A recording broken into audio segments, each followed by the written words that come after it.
കഴിഞ്ഞ ഏതാനും ദിവസങ്ങളായി ലെബനനാണ് ഇസ്രയേലിന്റെ യുദ്ധകേന്ദ്രം. ആക്രമണത്തിൽ 700-ലേറെ പേരാണ് മരിച്ചു വീണത്. ഒട്ടേറെ പേർക്ക് പരിക്കുമേറ്റു. ആയിരങ്ങൾ സുരക്ഷിതമായ ഇടം തേടി പലായനം ചെയ്യുകയാണിപ്പോഴും.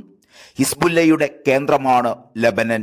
ആ സംഘത്തെ തകർക്കുക, അവരുടെ ആക്രമണം മൂലം ഇസ്രയേലിന്റെ അതിർത്തി പ്രദേശങ്ങളിൽ നിന്ന് ഒഴിഞ്ഞുപോയവരെ തിരിച്ചു കൊണ്ടുവന്ന് താമസിപ്പിക്കുക, ഇത് രണ്ടുമാണ് ലെബനൻ ആക്രമണത്തിന്റെ ലക്ഷ്യങ്ങളായി ഇസ്രയേൽ പ്രധാനമന്ത്രി ബെഞ്ചമിൻ നെതന്യാഹു പറഞ്ഞിരുന്നത്.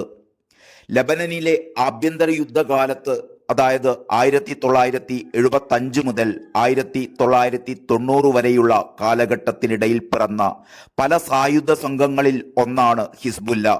ഇറാന്റെ അനുഗ്രഹാശിസുകളോടെ 1982 ഹിസ്ബുല്ല രൂപം കൊള്ളുന്നത്.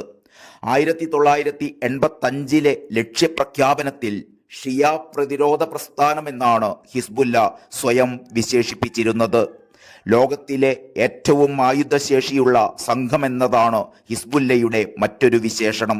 100,000-ഓളം അംഗങ്ങളുണ്ടെന്നാണ് സംഘടന അവകാശവാദമായി പറയുന്നത്. എന്നാൽ 20,000 മുതൽ 50,000 വരെ അംഗങ്ങളുണ്ട് എന്നാണ് പൊതുവെയുള്ള അനുമാനം. റോക്കറ്റുകളും മിസൈലുകളുമായി 2,00,000-ഓളം പടക്കോപ്പുകൾ ഹിസ്ബുല്ലയ്ക്കുണ്ടെന്ന് വാഷിംഗ്ടൺ ആസ്ഥാനമായുള്ള centre for strategic and international studies പറയുന്നു.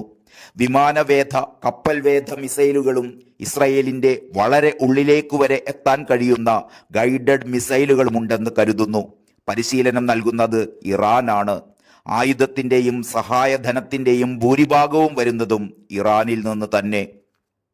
ലെബനൻ ആഭ്യന്തര യുദ്ധം അവസാനിച്ചതിന് പിന്നാലെ 1992 ഹിസ്ബുല്ല പാർലമെന്ററി രാഷ്ട്രീയത്തിന്റെ ഭാഗവുമായി. 128 അംഗ ലെബനൻ പാർലമെന്റിൽ 8 സീറ്റ് നേടിയായിരുന്നു തുടക്കം. 2022 നടന്ന ഏറ്റവും ഒടുവിലത്തെ തിരഞ്ഞെടുപ്പിൽ നേടിയത് 13 സീറ്റുകളാണ്. ഹിസ്ബുല്ലയ്ക്കും സഖ്യകക്ഷികൾക്കും കൂടി പാർലമെന്റിലുള്ളത് ഇപ്പോൾ 62 സീറ്റ്. ബെയ്റൂറ്റിന്റെ ഭാഗങ്ങൾ, തെക്കൻ ലെബനൻ, കിഴക്കുള്ള ബെക്കാവാലി എന്നിവിടങ്ങളിലെ ഷിയ ഭൂരിപക്ഷ പ്രദേശങ്ങൾ ഇവരുടെ നിയന്ത്രണത്തിലാണ്.